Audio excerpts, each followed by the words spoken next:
Cash flow statement के अंतर्गत आज हम ऑपरेटिंग एक्टिविटीज से कैश फ्लो कैसे ज्ञात करते हैं वो ज्ञात करेंगे।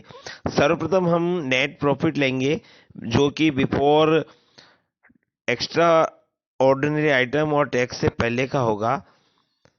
इसमें हम नॉन कैश और नॉन ऑपरेटिंग आइटम्स का एडजस्टमेंट करेंगे।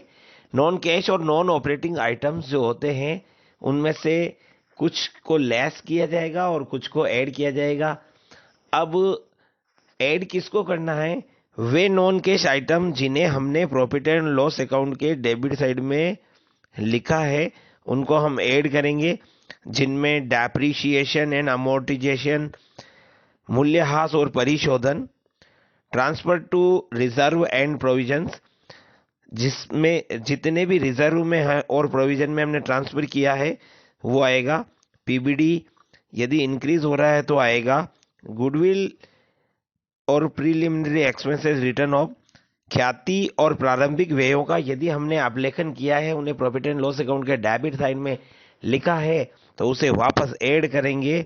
Loss on sale of fixed assets and investment, स्थायी संपत्तियों के विक्रय पर होने वाला लॉस, हानि, और इसी प्रकार से इन्वेस्टमेंट पर भी यदि लॉस होता है तो वो भी हम ऐड करेंगे। Other fictitious assets return of, अन्य कृत्रिम संपत्तियों को यदि हमने रिटर्न ऑफ किया है तो वो आएगी, जैसे discount on issue of shares and debentures, अंशों और ऋण पत्रों के निर्गमन पर दिया जाने वाला बट्टा या हानि, और अंडरराइटर्स कमीशंस को हम वापस ऐड करेंगे।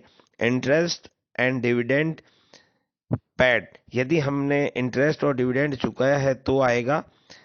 फॉरेन एक्सचेंज लॉस, विदेशी विनिमय पर होने वाली हानि, इसे भी हम ऐड करेंगे।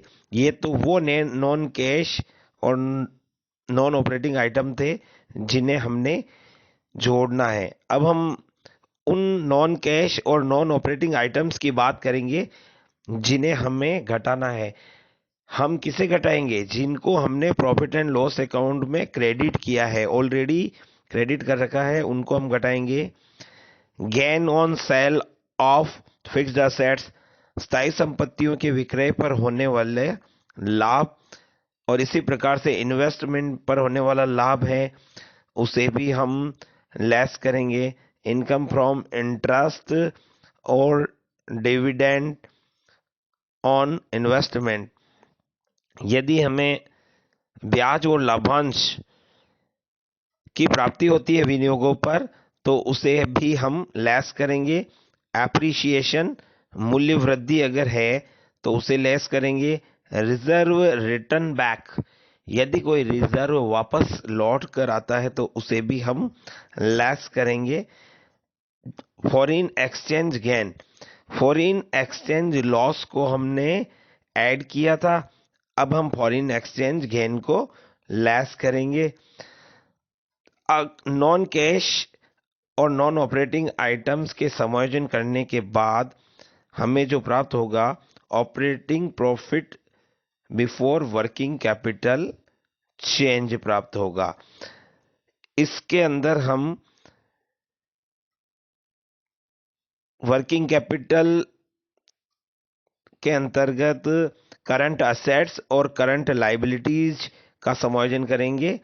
इसमें एक आइटम जोड़ा जाएगा, तो जोड़े जाने वाले आइटम्स में है डिक्रीज इन करंट असेट्स, जितनी भी हमारी चालू संपत्तियां होती है यदि वे घट रही है तो उनको हम जोड़ेंगे।